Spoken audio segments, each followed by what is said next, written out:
दोस्तों शुरू करते हैं एक्सरसाइज 5.2।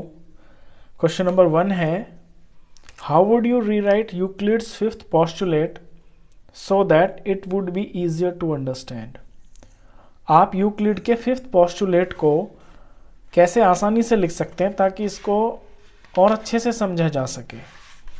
देखिए, फिफ्थ पोस्टुलेट में ये बताया गया था, बुक से पढ़ते हैं पहले फिफ्थ पोस्टुलेट को, फिर आप समझेंगे ज़्यादा बेहतर।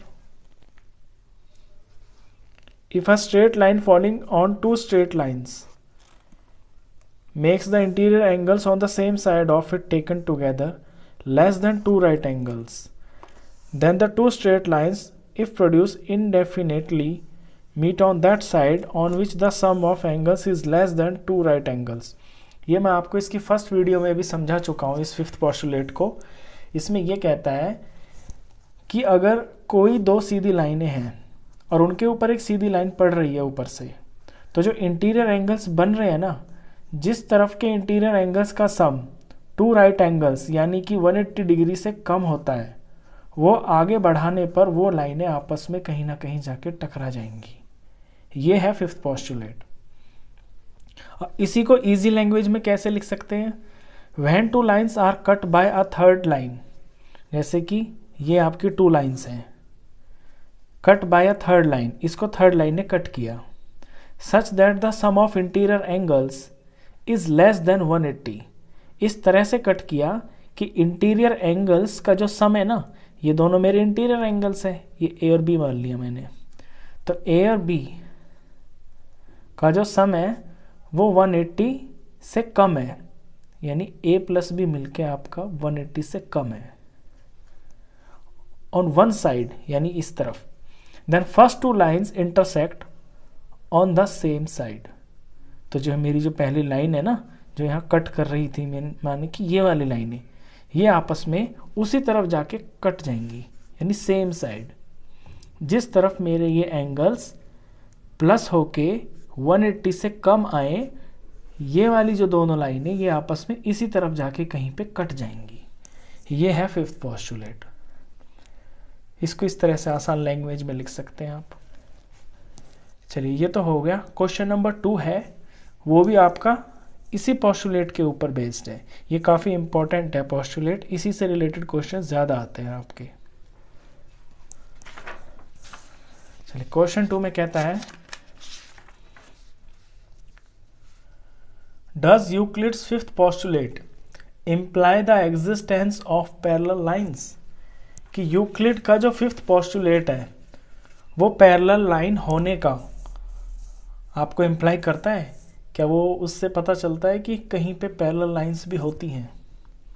तो देखिए, फिफ्थ पोस्टुलेट क्या है, अभी अभी बताया ना मैंने आपको कि कोई दो लाइनें और उनको कोई तीसरी लाइन काट रही हो, और जिस तरफ एंगल्स 180 से कम बन रहे हो इंटीरियर एंगल्स, वो आगे जाके कहीं पे मिल जाती हैं। ये है फिफ्थ पोस्टुलेट। अब इसी फिफ्थ पोस्टुलेट से हम ये प्रूफ करेंगे कि पैरेलल लाइंस एक्चुअल में एग्जिस्ट करती हैं। वो कैसे करेंगे? देखिए, अकॉर्डिंग टू फिफ्थ पोस्टुलेट, यहाँ से सॉल्यूशन है। अकॉर्डिंग टू फिफ्थ पोस्टुलेट, मैं एक फिगर बनाता हूँ आपको समझाने के लिए। ये मैंने फिगर बनाई, ये इसका नाम मैंने ए दे दिया, इसका नाम मैंने बी रख दिया, इसका नाम मैंने सी रख दिया एंगल का, इस तरफ वाले का नाम मैंने डी रख दिया। अभी मेरी दो लाइनें हैं, इनको मेरी तीसरी लाइन काट रही है। अच्छा, अकॉर्डिंग टू फिफ्थ पोस्टुलेट कि ये जो ए प्लस बी है, अगर ये आपके 180 से कम है, यानी ए प्लस बी अगर लेस है 180 डिग्री से, then the line meet on right side, क्योंकि ये राइट की तरफ है ना, राइट की तरफ वाले इंटीरियर एंगल्स का जो सम है वो 180 से कम है, तो ये कहीं पे इधर जाके आपका मिल जाएंगी ऐसे। तो लिखेंगे then the lines meet on left side, क्योंकि लेफ्ट साइड के जो दोनों एंगल है वो 180 से कम बैठते हैं। इफ, लेकिन अगर मैं कोई एक पेयर और बनाता हूं, मान लीजिए ये मेरी दो लाइंस हैं, ये मैंने एक थर्ड लाइन बना दी, यहां पे मैंने P लिख दिया, यहां पे मैंने एंगल Q लिख दिया। अब P और Q, ये PQ हो गए, इधर भी मैं लिख देता हूं R और S, दो एंगल इधर लिख दिए मैंने। अगर P और Q दोनों मिलके 180 के बराबर हो जाते हैं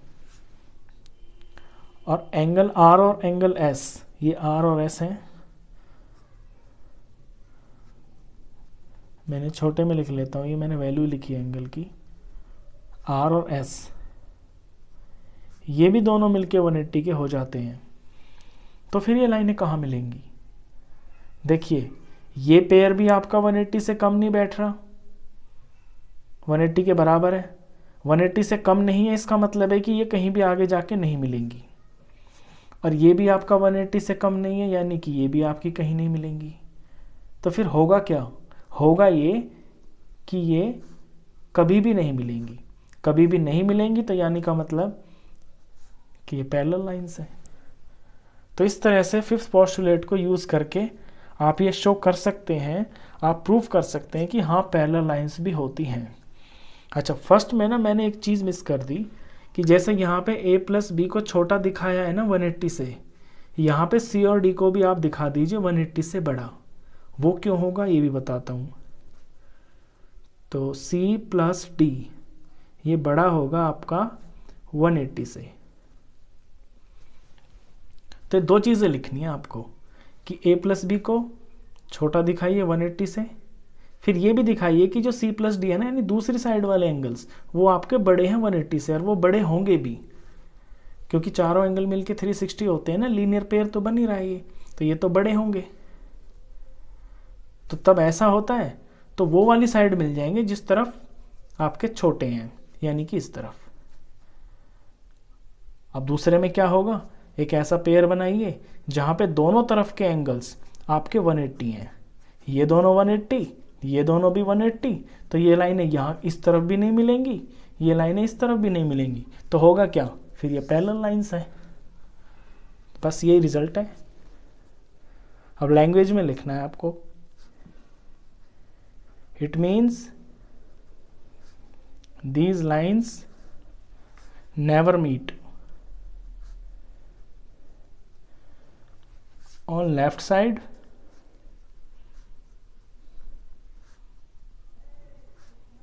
nor meet on right side।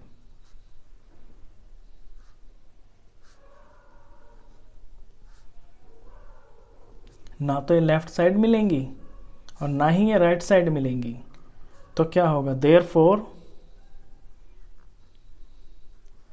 the lines are parallel। The lines are parallel, तो फिर ये पैरेलल ही होंगी जब मिलेंगी नहीं कहीं पे।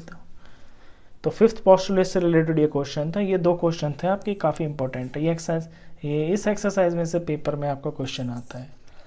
तो दोनों क्वेश्चन हो गए आपके। आई होप आपको ये दोनों क्वेश्चन अच्छे से समझ में आए हो।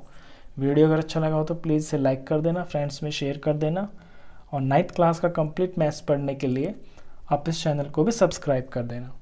Thank you.